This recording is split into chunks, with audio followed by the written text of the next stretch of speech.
Hey, what are them boys doing down there? Oh, they're plucking their donkeys. Man, he has been in the bathroom for a minute. Yeah, he's plucking his donkey again. You know what I'm saying?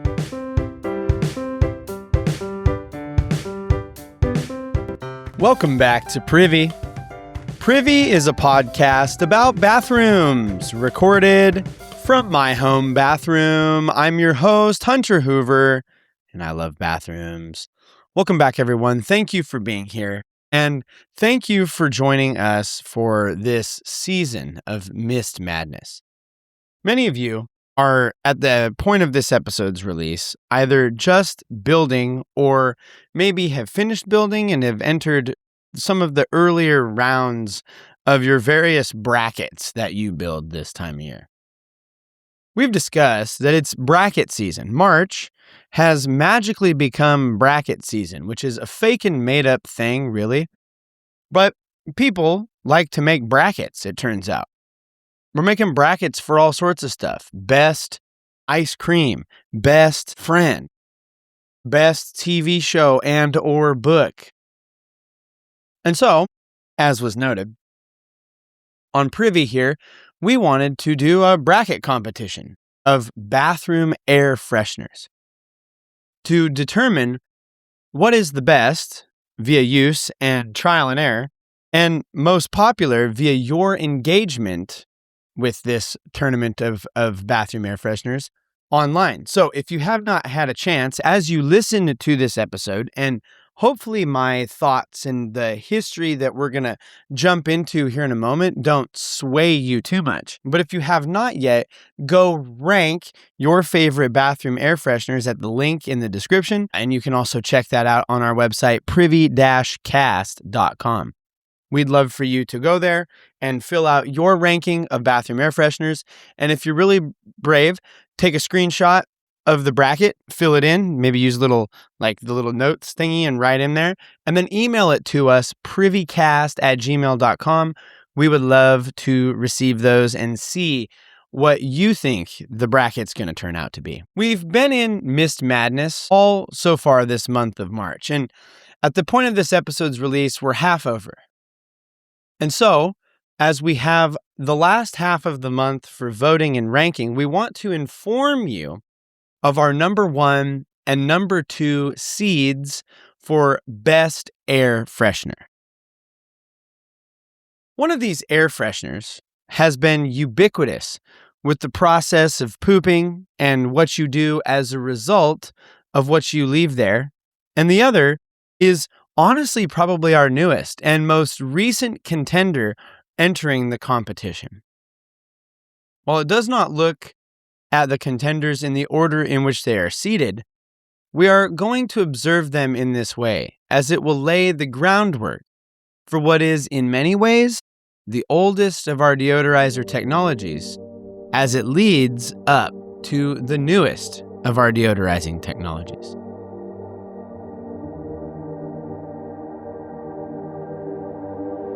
And so, to begin, we are going to dive into the history of the scented candle. Candles have been around a long time. In fact, in my opinion, it's one of those things that seems like it would have been more intuitive than it really was. Because people have been making and, as a result, burning candles for a long time, the earliest candles that we have consistent record of are made out of animal fat or tallow. The people shouting about their fried food is better for you because it's made with tallow or beef fat. That tallow or beef fat used to be used to make a variety of candles. And if it's anywhere in the ballpark of these things, you should know. Once upon a time, in a land far, far away called Montana, I worked at a McDonald's. And it's one of those things you always hear people say. It's like, oh, I used to work at so-and-so and now I can't stand the food. McDonald's had the opposite effect on me. I used to work at McDonald's and now I still love to eat it. At the point of this episode's record, it's Friday night, which means Friday night, McDonald's night. But there are smells which are often associated with McDonald's and that are coming from the fryers and, more importantly, from behind the fryers at fast food places that are truly heinous. They don't have to clean behind the fryers as frequently as you might hope. And all I'm going to say is, one time we moved the fryer and, the material that came off the fryer actually stretched like a piece of gack from between the back of the fryer and the wall on the other side. It was truly a baffling sight. It's not something that I necessarily think of as a good smell. The smell of like burning oil or fried grease. It's different than barbecue. Barbecue, like the fat smells different when it's burned over just being heated. So while at this point in history, candles are primarily used for lighting various spaces, they had to make those candles out of something. And so like they were not as concerned with the smell of like the burning animal fat.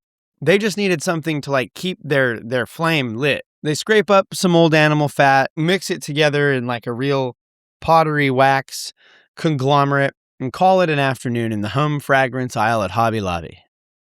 It's time to start burning. And it's weird because, as we discussed in our essential oils episode, just a couple episodes back, people have been burning oils for the smells that those oils produce for centuries, if not millennia at this point. And if they knew those oils smelled so good, it seems like they would have added the oils to the stanky fat a lot sooner. Stanky fat is a good code nickname for like a lot of what I got going on. You know what I'm saying?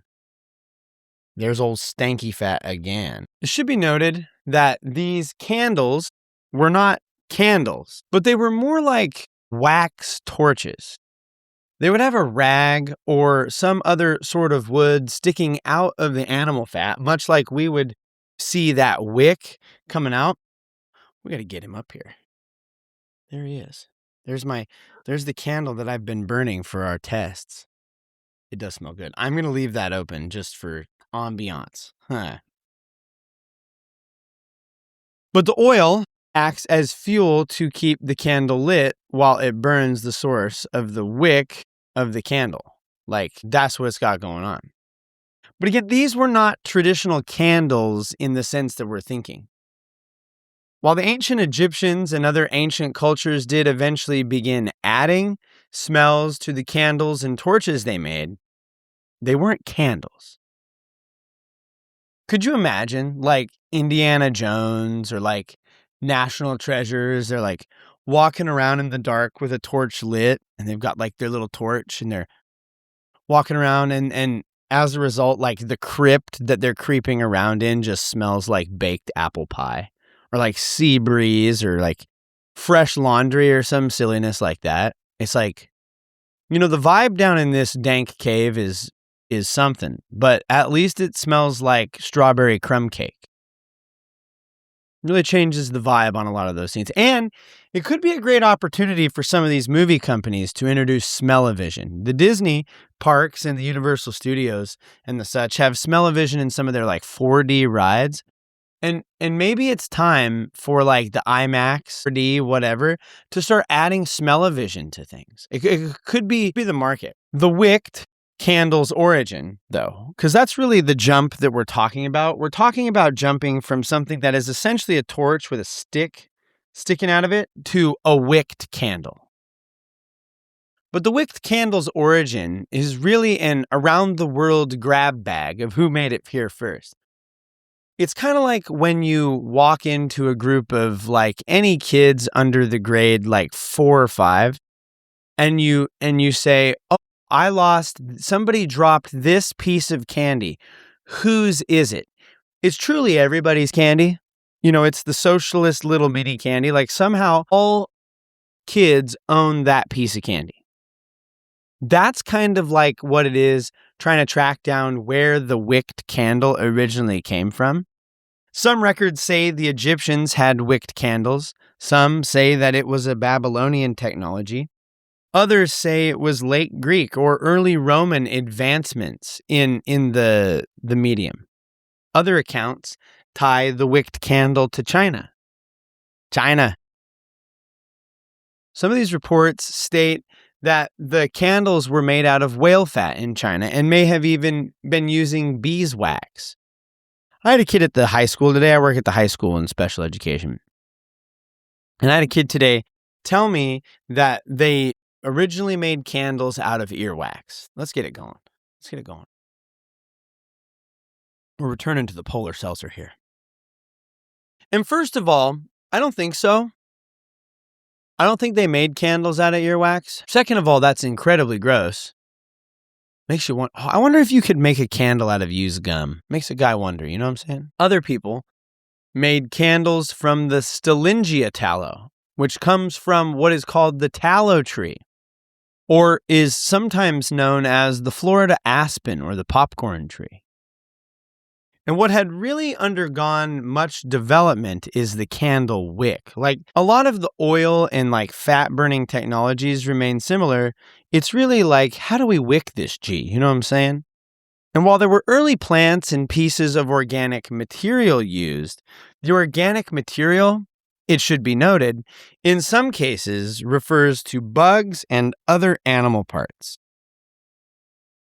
They would, in the early days of wicked candles, braid animal hair, which, if you've never burned hair or burned your hair, the short version is it smells really bad. Like really bad. And bugs don't smell good either. Burning bugs doesn't smell good either. And so you have these two options, like little bug parts sticking up out of the candle as the wick, or like braided donkey hair or whatever the heck they were plucking. You go pluck your donkey. That's what they're calling it. They're plucking their donkeys, you know what I'm saying? Hey, what are them boys doing down there? Oh, they're plucking their donkeys. Man, he has been in the bathroom for a minute. Yeah, he's plucking his donkey again. You know what I'm saying? If you pluck your donkey too often or for too long, it actually can do damage. That's what I'll tell you about that. You do not want to pluck your donkey as often as you might think or want. But if you've ever smelled like burning hair or burning bugs, it does very little to accomplish an increase in desirous smells coming off of the candle. Like, I guess when I was growing up, the way that I would smell this was I would sit there and fry ants or box elder bugs, and people are like, "Oh, that's what sociopaths do." Boys get into some nonsense. But it makes you wonder, you know. It's not the best smelling things. It's, oh man, I have got charcoal on my fingies. I'm playing with the wick. It's not the best smelling stuff, burning hair and burning insect parts. In fact, the idea of putting candles on birthday cake might even come to us before there were even wicks. It's stated that ancient Greeks offered moon-shaped honey cakes lit with small torches or small pieces of candles. These moved out of the space of worship into the realm of day-to-day life. This putting the candle on my cake may be where birthday candles derive from. Putting the wick, as best I can tell, likely developed out of Italy in the Etruscan period in the 7th century BC.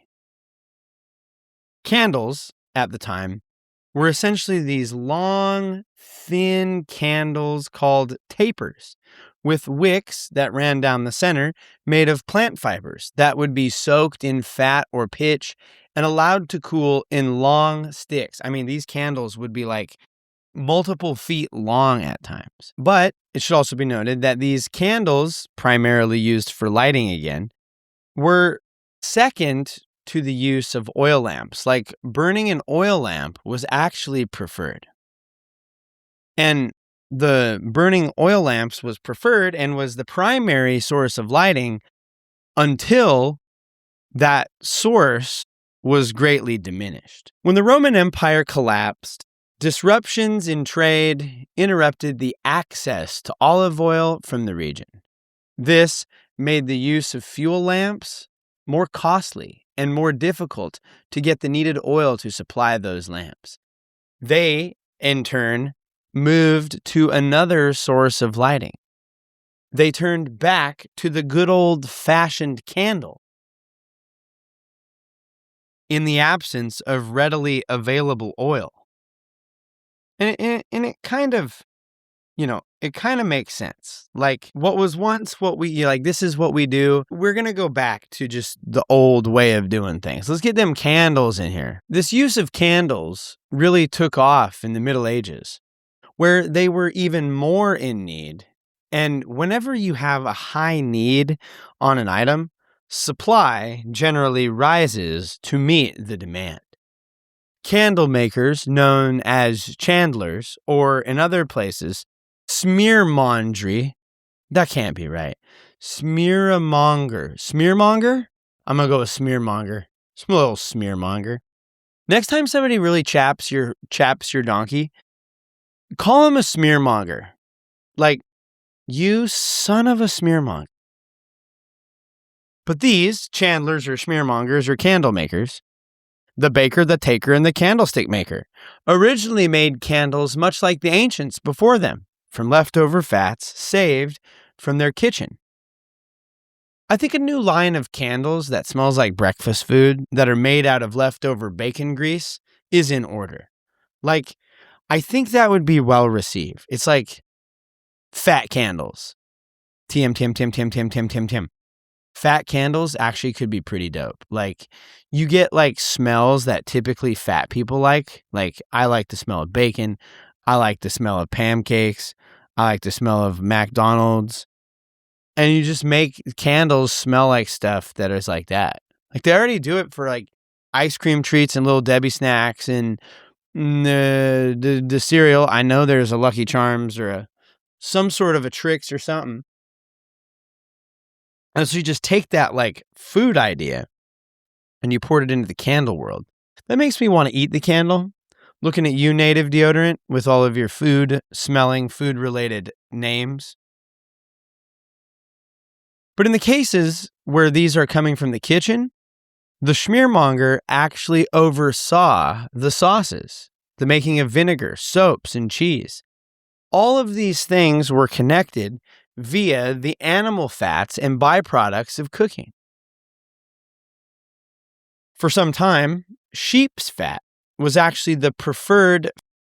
How many times do you think people have to run at the process of like making a candle before it's like, yeah, the sheep fat is the best fat. They preferred sheep fat, but manufacturing these sheep fat candles smelled so bad that there was actually multiple ordinances throughout various cities in Europe at the time that actually took sanctions against it. Like, your stinky sheep candles are so stinky and very sheepish that you've got to go somewhere else to make these things. They actually made sanctions against it. They began turning to a different substance and landed on beeswax as a good alternative. But the material was much more costly. Beeswax costs more money than sheep's fat. And as such, these beeswax candles were reserved for the rich and royal of society. In time, schmearmongers began to make candle molds, where the wax, tallow, or other melted fats would be poured to shape the candle accordingly. The wick, which at the time was made from various materials, but the favorite being a piece of fabric, was placed at the center and the mold was allowed to harden around it. They began to make candle molds where the wax was like, they would pour it in the thing, and then you would like suspend a deal that like held the wick. So the wick actually came up past the candle, much like our candle wicks do. They stick out. Yeah. And then the The fats and the oils were allowed to harden around the wick. Coming out of the 1700s, the whaling industry, that is where you go hunt for whales, not like whaling like whale, it was on the rise. As such, whale's fat, or whale oil, grew as a viable option for candle making. This was the first candle made in mass quantities. This oil from the whale was known as spermaceti. That's like Italian, anyway. But this spermaceti didn't stink when it was burnt. It made brighter lights and hardened to be firmer and more sturdy than tallow or beeswax. The technology for candles shifted again in the 1800s when colza oil and the oils from various plants that were similar to canola were discovered. Canola oil. And that's what we're cooking in. This canola oil had similar properties to tallow, but produced a clear and smokeless flame. In the 1830s, candles began to be industrialized and produced. Joseph Morga, a pewterer from North Manchester, patented a machine that allowed for the continuous production of molded candles. Machine, Morga's candle maker, is what I call the machine, could produce about 1,500 candles an hour. It's a lot of candles. I do wonder how many candles I've burned over the course of my life. It does make me wonder. In the industrial age, the wick developed to be braided rather than just single strands of cotton. These braided wicks burn up and bend the wick as it burns, and it comes to be called self-trimming or self-consuming wicks. In 1848, James Young made the world's first oil refinery. One of the byproducts, a thing called paraffin wax, was a naturally occurring presence in the oils. He took this wax, distilled it, and proved that it was actually pretty useful in making what is an inexpensive candle. Instead of tossing the paraffin wax out, let's make candles out of it. However, there was a new invention, a new discovery on the horizon, which would decrease the need for candles once more. Candles were no longer needed for lighting because electricity had arrived. And so, candle production shrunk drastically. But as time went on and moving into the 20th, a new resurgence began within the candle world. No longer were they turning to candles for light, but now for decoration. And as we well know, and as we are primarily concerned with, for odor control. While many ancient oils were scented and the beeswax of the medieval period was noted for its sweet smell, it was actually the 1600s that first put smell into candles. They would essence the animal fats to create, quote, perfumed lights. When the production of candles increased with paraffin wax, they also began to add scents to this new industrialized candle process. When candles were no longer necessary for light, they began to be used primarily for smell and mood. Vibe, if you will. Nothing is a vibe check like a candle. You get a good huff. Clementine mango, I might add. Not a bad pull. Not a bad pull. We've come a long way with candles to making my room smell like a big jug of fruit punch, which is consequently what this candle smells like. And so, as we move from what is probably one of our oldest contenders, we need to turn briefly as we round off the second half of this episode, to discuss Poopourri.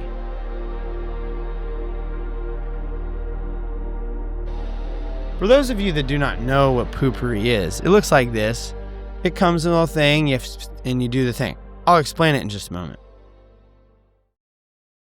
And it should be noted All the contenders in Mist Madness Privy Cast's March Madness bracket competition of bathroom air fresheners, TMTM, seek to deal with the smell once the crap smell that you produced is in the air.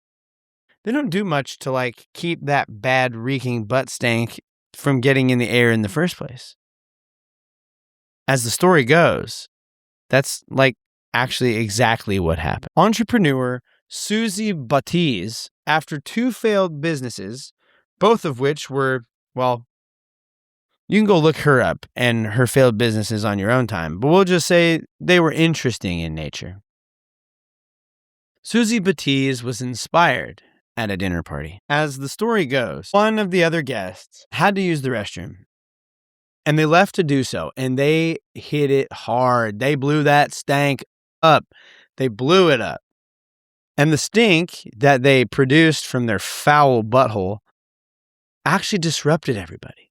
That's how bad their terrible butt odor and stinky turd smell was. It disrupted everybody that's trying to eat dinner and sniffing fart smell because Tony Baloney, who only eats bologna, went and did a big Tony in the toilet and made everything smell really bad. Really bad. Stink, quote, disrupted everyone. 2006, Susie Baptiste came up with the idea. The essential oils that she as a white mom often turned to as, comfort, could maybe help neutralize the stink that was being made in the bowl. What followed was a system of trial and error, mixing concoctions of oils and passing them to her husband to go and drop a big stack. It's like, wait, babe, are you on your way to the bathroom? Yeah. Oh, wait, take my strange witch's brew of essential oils with you and see if it helps things smell not bad. Some of these oils were helpful. Some of them were not. And the record goes, one day, Susie passed her husband a potion of oils, and he came out proclaiming that they were going to be millionaires. How these oils allegedly work are when they are sprayed into the bowl, they create a layer of oils on the top of the water. Then, when you poop, the poop goes through that layer of oils, and the stink odors are trapped. They can't penetrate the oil barrier you have created. It's science. Think of the Poopourri oil spray as a liquid wall, keeping intruders and other stank aliens out. I'm sure there's someone who's going to be pissed about that analogy. Susie Baptiste started to distribute these bottles to friends for testing. And word spread where she was living in Dallas of a miracle spray, which actually somehow keeps your foul butt stink from stinking. Because it turns out it's rarely your butt stink that is stinking. It's actually the presence of that poop in the bowl. The rest of the story is really just marketing. Because while things were good, they didn't pop off for some time. But business boomed for Poopourri in 2013 when she, Susie Baptiste, filmed her Girls Don't Poop advertisement. And as frustrating as it is that an essential oil mom who conceived of this because she smelled someone's bad stink to hide that women make foul, I have to admit, these things work, dude. They're so cool. It actually does what it says it's going to do. I've also found this. If you're going to spend a long time on your job, that oil really loses its effectiveness at some point. It's not a forever oil. If you spray it into the toilet bowl thinking, I'm going to be good for an extended period of time, that's not technically true.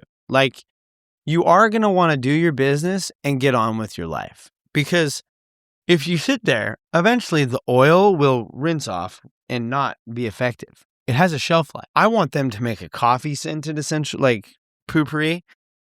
I think that would be good. Maybe Poopourri could do a robust blend for people that take an extra long time taking a dump. It's this is Poopourri XL or Poopourri Deluxe. It's for thick children and people that like to play on their phone. With that, we have covered all our contestants in the Miss Madness bracket competition of bathroom air fresheners. I hope you go and rank your favorite air freshener as well as fill out the tournament bracket. We would love for you to join us for Miss Madness in that way.